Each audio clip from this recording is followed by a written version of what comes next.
Hello students, maths classes bye Poonam में आपका स्वागत है। अब क्लास 10th का चैप्टर नंबर 5 करेंगे हम एपी, उसका क्वेश्चन नंबर 4। इस क्वेश्चन में हमें क्या बताना है कि which of the following are AP, if they form an AP find the common difference, और नेक्स्ट 3 टर्म्स निकालनी है। तो हमें सबसे पहले ये बताना है कि एपी है। अगर एपी है तो उसकी डी निकालना है, कॉमन डिफरेंस निकालना है और उसकी नेक्स्ट 3 टर्म्स निकालनी है। तो अब देखो, सबसे पहले हम क्या करेंगे, हमारा जो है 2, 4, 8, 16 है। तो अब क्या है, हम लिख लेते हैं, ये A1 हो गया, A2 हो गया, A3 हो गया, A4 हो गया। ठीक है। डी कैसे निकलता है, A2 minus A1, A2 minus A1 कितना है, 4 माइनस 2 इज इक्वल टू 2। जब A3 माइनस A2 निकालेंगे, क्योंकि सारे D सेम होने चाहिए, this minus this, this minus this, this minus this, सबका डिफरेंस सेम आना चाहिए। तो 8 माइनस 4 4 आ गया। तो यहीं से पता चल रहा है इनका कॉमन डिफरेंस सेम नहीं है, तो ये AP भी नहीं है। इस क्वेश्चन में देखो, 2 5/2 3 7/2, फिर से इसको A1 रखेंगे, A2 A3 A4 रखेंगे। इसमें क्या करेंगे, डी वही निकालेंगे, A2 माइनस A1 किसके इक्वल आना चाहिए, A3 माइनस A2 के इक्वल आना चाहिए।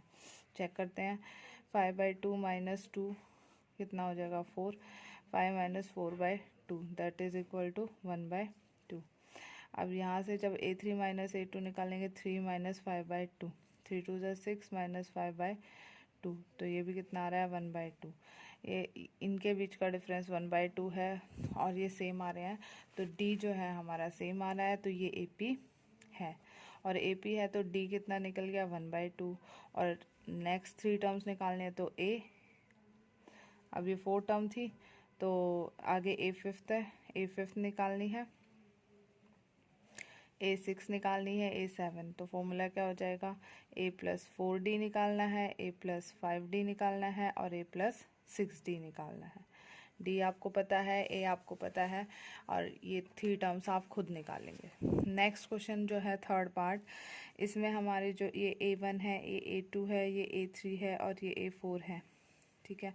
अब ये बताना है कि ये AP है नहीं है, तो वही चेक करेंगे, A2 माइनस A1 क्या इक्वल आ रहा है A3 माइनस A2 के, चेक करना है। अब A2 माइनस A1 कितना हो जाएगा, -3.2 माइनस -1.2, ये हो जाएगा -3.2 प्लस 1.2, तो कितना आ गया ये 2, -2। यहाँ पर करेंगे जब -5.2 माइनस -3.2, तो ये क्या आ जाएगा, -5.2 प्लस 3.2, ये भी कितना आ रहा है, -2। तो D इक्वल आ रहे हैं यहाँ पर, तो ये हमारा AP में है। तो D कितना आ जाएगा हमारा यहाँ से, -2 आ जाएगा।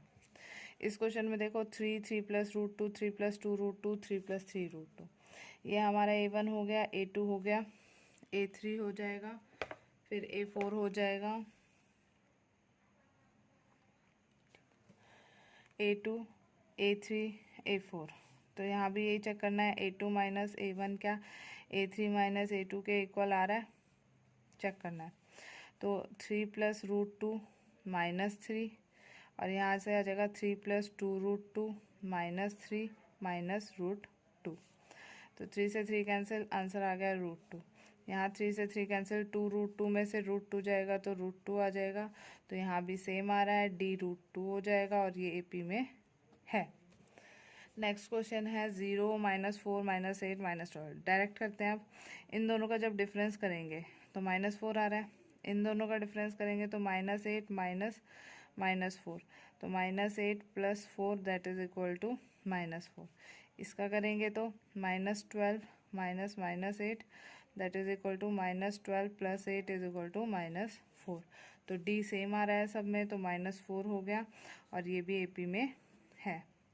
फिर 1 3 9 27 का करते हैं। अब 3 - 1 2 होता है, 9 - 3 6, ये दोनों ही इक्वल नहीं आ रहे, तो जो हमारा ये AP में नहीं होगा।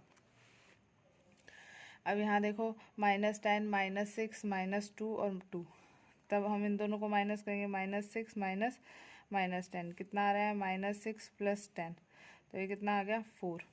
इन दोनों को करेंगे तो -2 -6, तो -2 + 6 that is equal to 4।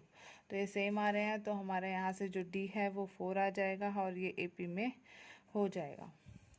Next question आप खुद ट्राई करेंगे, ये भी आप ट्राई करेंगे, इसमें तो सारे के सारे 0 0 0 आते रहेंगे, तो D 0 हो जाएगा और ये हमारी AP हो जाएगी क्योंकि D सेम है।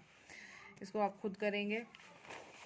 जो सबसे इम्पोर्टेंट पार्ट है इसका वो है, जो पेपर में आता है आपके, वो ये है √2, √8, √18, √32। इसको आपको पहले सॉल्व करना पड़ेगा। √2 8 को हम क्या लिख सकते हैं, इस तरह से सॉल्व करेंगे, 2 4 ज़ा 2 2 ज़ा, ठीक है, तो हम इसको लिख सकते हैं 2√2। 18 को लिख सकते हैं 3√2, 32 को लिख सकते हैं 4√2, अप टू सो ऑन। और बच्चे इसको देख के ही इसको AP में नहीं करते हैं, पहले आपको प्राइम फैक्टराइजेशन करना है, उसको सॉल्व करना है, फिर आपको सॉल्व करना है। जब 2√2 में से √2 जाएगा तो √2, 3 में से 2 गया फिर भी √2, 4 में से 3 गया तब भी √2, तो D हमारा √2 आ जाएगा और ये हमारा AP में हो जाएगा। इसमें हम पहले सॉल्व कर लेंगे। 1 9 25 49, ये पहले ही दिख रही है कि ये AP में नहीं है, इनका डिफरेंस सेम नहीं है। तो इस तरह से हम इन क्वेश्चंस को सॉल्व करेंगे। Thank you.